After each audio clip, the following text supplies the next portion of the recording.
Here's 5 things that, if ignored, can and will shut down a business. There's thousands of small businesses, maybe millions, that have ignored some of these points, if not all of these points, and it will cost you greatly.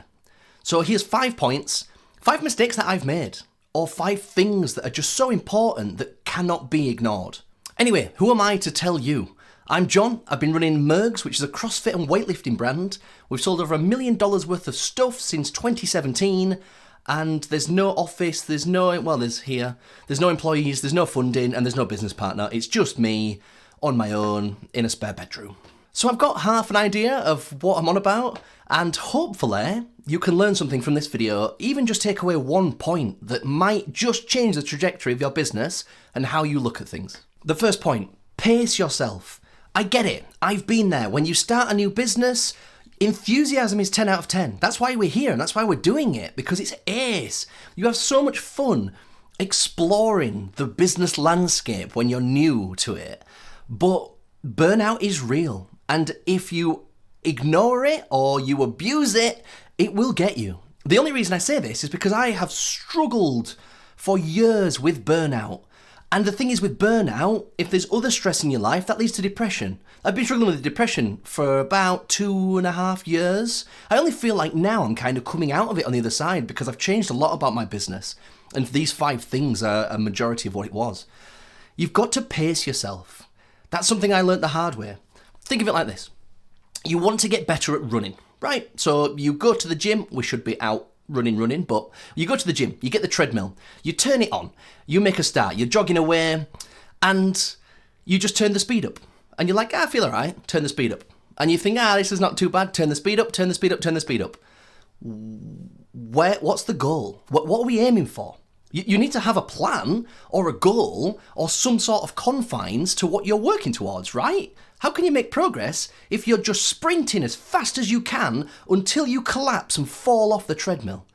That's the equivalent of burnout, but mentally. And that's exactly where I've been. With no clear goals in sight, no clear boundaries to when I should work, when I shouldn't work, when work's appropriate. There's been times that I reply to emails at 10:30 at night and schedule them for the next morning. I sometimes look at it through the lens of, would that be reasonable to expect an employee to do what I do? Absolutely not. No, just be reasonable. Nobody works their best when they're working all the time. You need time to stop and recharge.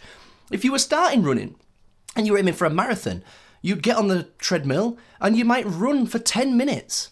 You might be worn out and you're like, I'm knackered. And then you get off. And then tomorrow or the next day, you come back and then you run for 15 minutes. You need to build up with that capacity. You can't just dive in and not stop, because it will get you. Because it's got me. It's got me many times. There's been so many times I've wanted to quit. And it's all been my fault because I've pushed me too hard. I'm incredibly mean to me. People say about, be nicer to yourself and don't be so strict on myself. I'm terrible to me, and it's a really bad trait. I'm lovely with everyone else, honestly, I promise. But in my own head, I kick my own arse way too hard. And I'm just now coming through that to where I can plan and set a schedule out. And I work till 4 o'clock, and then I have to go pick my girls up from nursery. Good, because in the past, I'd pick them up at 4:30, I'd be working till 4:27, and then I'd rush up and grab them and come back, put them to bed, whatever, and I'd be back at the computer. It kills you. It's really challenging. This game is a marathon, not a sprint, which leads into my next point, the infinite game. You might have heard this as a concept, you might not. The infinite game is about treating your business like there is no end, but the goal is to keep it going for as long as possible. Imagine somebody had a bet with you. You're going to live forever, hypothetically. They were like, this business needs to be around in the next 100 years. You've got 100 years. This business needs to be here. You'd be like, well, that changes my outlook on things because of course it does. You're now not rushing into things. You're looking at long-term sustainability. You're looking at really reinforcing customer satisfaction. You're making sure the products you put out are superb because you want people to come back and share word of mouth and get a good reputation. This isn't a short-term cash grab. It is for some. It's how quick can I make 10 grand a month, rent a Lambo and sell you a course. Forget all that. The short term is important. You do need to keep moving, but like in the last point, still, pace is important. You just can't sprint and sprint and sprint. Look at Apple, for example. Apple are not really the first people to bring out any technology. Yeah, they did well launching the first iPhone, and there's been a few things where they've been like, wow, with some of the Macs and computers, cool. But AirPods, they're just wireless headphones. But Apple took what was already a good product and made a great product. They took their time, they refined it, they looked at other people's products and said, how can we make this better? That's literally all you're trying to do. You're just trying to make a better product which will increase customer satisfaction. Plus, if it is very good, you can just charge a little bit more. It's that easy. So apply that same logic to your own business. There is no rush. Don't just get things out of the door for the sake of it. Make sure they're right, and make sure that it's not going to come back to bite you. Bite you or your reputation or anything else like that. Have a long-term plan in mind. Point number 3, don't buy things that don't make money. It's so easy to waste money. The reason I can say this with such confidence is because this is me. And it's not a chronic problem. I'm not like pissing money away left, right and centre. But sometimes I will buy things based on potential, not requirements. So it's kind of backwards. You might think, oh great, I'll go out and buy a DJI Action 4 camera. And all the accessories, because when you... Yeah. So you go out, you spend £400 on arms and mounts and clips and things for your car, like, okay. But it's just sitting in here gathering dust. Yes, I bought it with the potential. I'm like, this is great. We can use this in the business to do photo shoots. We can do little videos from ways we couldn't before. We can mount it in unusual places. Okay, great. So on paper, you've got a plan. What have I done with that camera? Nothing. Very little. So little, it doesn't justify remotely the price. I mean, the whole bundle was about £400. I'm probably looking at about £100 a use. That is hideous. That is just a shocking number for something that's just sat here doing nothing. So if something doesn't actively make you money, don't bother. I promise. You'll think, oh, this is a good idea. I'll just get one of those. It's not too bad. It's only £100. Don't. Honestly, buy stuff when you find you can't do something because you haven't got it. If I'd have been to photo shoots and been doing content work for the brand and gone, we couldn't get the shots we wanted because we didn't have the equipment. Great, now you've got a bit of justification to buy it. But me saying, I'm going to solve a future problem today, don't do that. It hurts your cash flow, it's just money tied up, it's just dead money. And when you're the only person at a business, it's just your money. That's it. Like, the profit at the end of the year is my profit because there's only me. So yeah, don't waste money on things you don't need. And that ties into the next point. Number 4, hiring people for jobs you can still do yourself. Once again, I can speak to this honestly because I've been running Mergs now for 7 years. And in that time, for 5 of those 7, the first 5, I had a full-time job in engineering. And there's been times in the process where I've needed help. I've not had the time or expertise to get things done. We've hired several marketing agencies, email agencies, advertising and PPC and things like that. That means pay-per-click. That's kind of an advertising term. So I've hired people in the past. Some of them are honestly like a 2 out of 10. They're so incompetent, I can literally do a better job, and I don't consider myself even remotely an expert in advertising. At this point, I've spent a bit of money, but 3 or 4 years ago, when I didn't really know what I was doing, I was like, right, I'm paying you because I know you're good. I'm buying your expertise. We were losing money month on month because they were telling me the return on ad spend, but they weren't factoring in their cost. And it was like, wait a minute, I'm paying you £1,800 a month and you've not added that in and you're telling me we're profitable? We're not. So it got to the last month or 2 and I just told them to stop. I'm like, do not spend any money on ads. We'll just pay the £1,800 and we'll pretend this never happened. It's shocking, I know. But I've always jumped into, it's only me, I need a bit more help. It turns out all I needed was a bit more knowledge. That's it. And there's so many good free resources on YouTube and guides, tutorials, websites. You shouldn't really have to pay for anyone or anything. So save the money. Don't hire help while you can still manage. If you can still manage, great. If it gets to a point where you're like, I'm overwhelmed, I'm rushed off my feet, the business is selling plenty of stuff, we can afford this, some are good. They need a lot of vetting and it's really hard to tell who's good, but at the same time, isn't that true to everything? And the fifth point, speaking of people, your customers are your business. Literally, that is everything. And people might be sat there thinking, oh, no, the products are important, the packaging, how things are delivered, sort of the marketing content you put out. Everything is to try and convince your target audience or your target customer that they need your product. That's it. They are the ones holding the money. They're sat there with the money and you've got to get them and convince them that, look, you really need this, it's going to improve your life. And that's all we're doing. If they're not happy, you've got a hard time in business. If you've got happy customers and a good audience, oh, you're laughing. It's so good.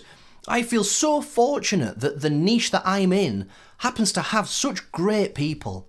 It tends to be ages 24 to 44-ish. You know, that sort of 20-year spread is the primary focus, and they're just great, you know. I'm sure there's some industries out there where they really struggle with their customers with silly things like people pretending they've not had packages delivered or fraudulent returns or this and that. And there's loads of things that can go wrong if people are bad. When in my business, I don't know whether it's the business that we've built. I say we, it's only me, it's just a habit. I don't know if it's the business that I've built and the sort of way of doing things and that we've instilled trust in our customer so we can trust them as they can trust us. I don't know, but either way, the customer is the number one priority. Here's a good example from recent, which has still baffled me, because now when you run a business, you start seeing business practices from others that I can't believe.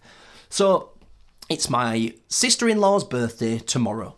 2 weeks ago, my wife ordered some car perfume, like air freshener, but a bit fancier, nicer little bottle, and it smells like famous perfumes. Cool. Might not be your cup of tea, it's not mine either, but, you know, Chloe's going 18 tomorrow, and she got her first car, I think 2 or 3 months ago. It's almost brand new, and she loves it. So my wife was like, right, she likes her perfume, I'll get her some perfume for the car. Brilliant. Ordered it 2 weeks ago. It's still not here. Where is it? And normally, we're not in a rush. We don't fret about little things. It's not like, oh, come on. But when you've ordered a gift, with enough time, 2 weeks in advance, Lucy shot them an email earlier this week saying, oh, hi, I placed this order 10 days ago. Where is it? Their response, oh, sorry, we were really busy. Sorry, you were really busy? What? So we had a look through the order. We'd paid, I think it was $3.99 for 2 to 3 working day delivery. So for starters, we've paid you for service that you've not provided. It's one thing if they sent a tracking link and they were like, look, it's stuck with Royal Mail, we sent it out on this date, here you go, I'm so sorry that they've let us down. Sometimes that happens to me, it's a nightmare. But the fact they were just like, yeah, we're just busy. Well, you shouldn't be selling things you can't fulfill. At least refund the postage. If your business can't stand a £4 refund, you are doing a terrible job. I can't believe how greedy and inconsiderate some of these businesses are.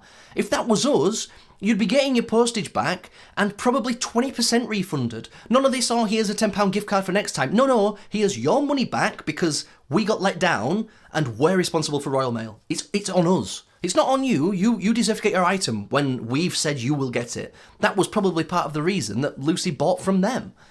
And I just look back and I just think, what horrible customer support. Like, that's how you get bad reviews. How do you get good reviews?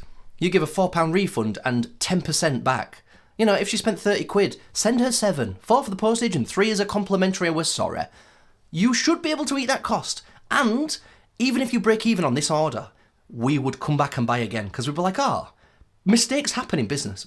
Every single business has mistakes. And it's not whether they happen, it's how you deal with them. And they've dealt with it shocking. So it just bothers me because I look and I'm like, this is just so easy. And I don't know if it's a greed thing, but you've just lost out on potentially hundreds, if not thousands of pounds of lifetime value from us. Okay, maybe not thousands, extreme example, but maybe hundreds. We could be worth £200 in profit over the next 3 years if we were kept buying these for gifts. But now, there would be no more profit from us and we wouldn't recommend this to anyone. Unless the product is legitimately exceptional. It's got to be a top 10% product. If it comes and it's just average and it kind of smells like Paco Rabanne, you're like, oh yeah, I can... Now that you've mentioned it, I can sort of... If it's like that, no, fine, we'll give that one a miss. But if it comes and it's amazing, it lasts well and it does what it should, you've got a chance. We might give you a second try. But I can't believe the way that businesses squander customers. I try and treat my customers like they are the only customer and they are the last customer. How would you want your last customer to be? You'd be like, right, I've made my last sale today and I'm not going to get any more because all my ads have been turned off, everything's gone. I just need this customer to say nice things so other people buy it. And it can spread like wildfire if you get good word of mouth. It is the most powerful form of advertising. Because people tell people there's no customer acquisition cost for me to go and tell my mum that I really enjoyed a product or service from somewhere, and then I go tell my brother, and then I go tell a friend of mine, Toby, and after all them three, you think, wait a minute, if all them three tell one person, this just keeps growing. You know, it's shocking how effective word of mouth is. So treat your customers with the utmost respect. And don't get me wrong, there are times when they are in the wrong. They're absolutely wrong. But that's just part of doing business. You've got to eat it. And that's a really important thing. Something I learned a long time ago. You've just got to eat it. And the customer is always right. They are, you know. And there's some people that are awful. There's some people I feel like sending a reply to saying, please don't come to us again. But I never have. Because if they want to come and buy things, then who am I to stop you? It's fine. But some customers are a pain.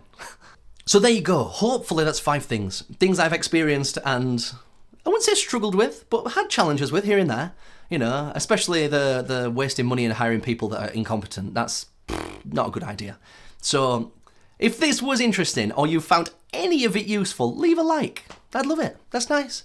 Subscribe if you want to, but that's on you. You know, if you want to see more stuff like this, then that's how you do it. If you don't, then I don't know. I'll see you when I get suggested again in a future video. Cool. Have a nice day. I'm going to get back to work, and I think you should too.